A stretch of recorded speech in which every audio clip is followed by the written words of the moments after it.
greatness cannot be achieved without obsession. If you want to be the best, you must be obsessed with it.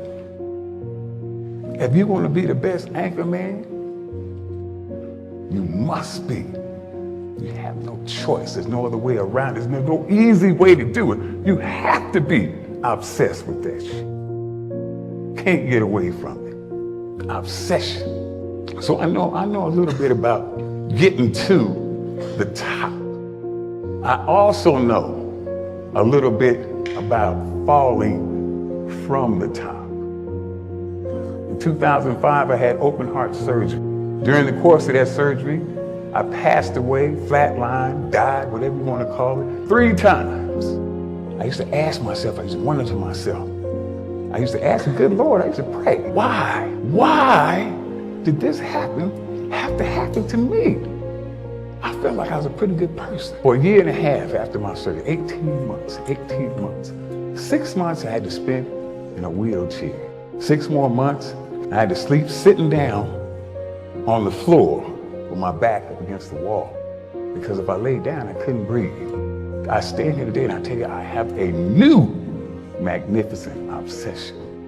I'll tell you, first of all, that everything I went through, every beating I got, every nose that was broken, every bone that was broken, all the suffering I went through in my recovery to come back, all the times I couldn't breathe, I rushed to emergency, it was all, every minute of it was worth it. It was all worth it. It was nothing. So no longer do I ask the good Lord why. I thank him for choosing me to be the one. So I am the one that he chose to not die, but to stay here and deliver that message to you. You have to have thick skin to get better. You have to call yourself out. If you're fat and you're fucked up, and a lot of people don't want to go there. They don't want to talk about their childhood. They don't want to talk about their past. They want to get to the root of the problems, and then they go, why am I not getting better? Because there's a lot of shit in there you haven't dealt with, brother. You know, people go to the gym, like for instance, these people go to the gym, they get big, they get jacked, they can run fast, all that shit. But the only thing they're doing is they're coding over the mind. All you're doing is building a bigger, stronger quitter. Your mind hasn't gotten any stronger because you haven't gone back in there and dealt with shit. So the second adversity comes, like, my God, I'm so fucking fit. What's wrong? Your mind is still soft. This is a lifestyle. You can't temporarily dive into it, sample it out, and roll out. This is something, man, that you have to acquire as a part of your everyday grind. If you want to be great, you want to be the baddest motherfucker ever at what you do, you could be misunderstood by everybody because you're going to be so fucking obsessed and so driven to get there. And that's what it takes. Every second of your fucking life. Anybody says balance? Yeah, balance is important for a lot of fucking people. It is. But if you want to fucking go to that edge where people do not like you, don't understand you, question everything you fucking do, you've arrived. When you are misunderstood to the point where fucking people think you're psycho and you're nuts and you're this and that, why are you in the fucking gym at 1 o'clock in the fucking morning? You just got through doing an op for fucking 13, 14 hours after Ranger School, man, at the gym. What is wrong? You will never understand what is wrong with me. And that's why I'm so fucking glad you don't, because I'm in the right fucking spot. When people don't understand you anymore, you're in that spot of obsession and drive. Every time I go to the doctor, they tell me what I shouldn't be doing and what I should be doing and what I won't do and what I can't do. And I politely go out and do whatever I want to do. And I'm going to do that until they throw dirt on top of me. This is my life, and I choose to live it the way I want to live it. It's impossible.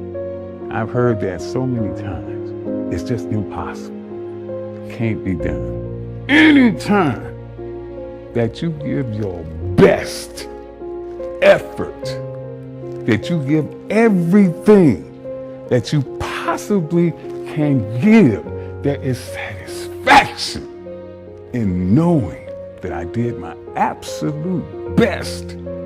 I did all I could do. There's victory in that.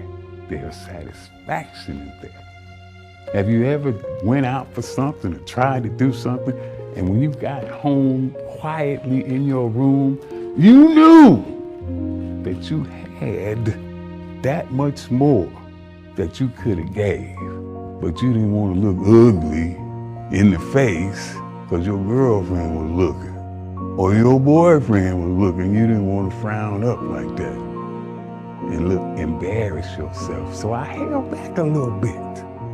Then you know, in your heart, you did not give everything that you had. And you don't know if nobody else knows. You'll know, oh man, I could have done a little better than that. I could have tried a little harder. And if I had, I promise you that you would have been satisfied with your effort. Effort is so important. It is so important, the effort that you give. My last competition, I was unsuccessful in my attempt, but I consider it my greatest competition. Why, CT? You didn't get it. Because the day before that competition, my doctor looked me in the face and he said, if you go out there and you try to bench press 705 pounds, it's gonna kill you. Your valve is too weak, it'll be too much of a strain, it will explode right there on the stage and you're gonna die in front of all the people. That's my doctor told me that. Are you crazy? I have trained my whole life for this. I have devoted my life to this. This is the reason for my existence. This is why I am here.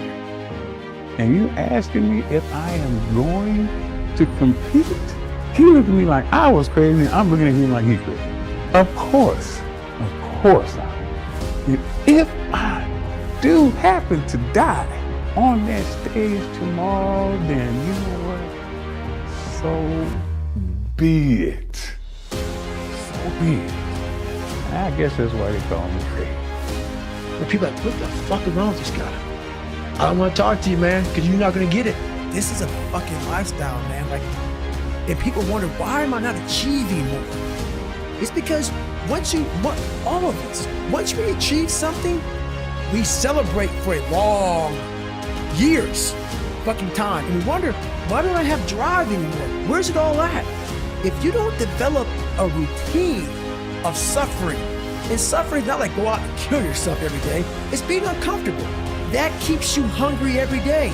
If you live in your victories for so long and say, I'm gonna go challenge myself for 30 days or for 2 weeks or run this one marathon, and it ends, I did one marathon, okay?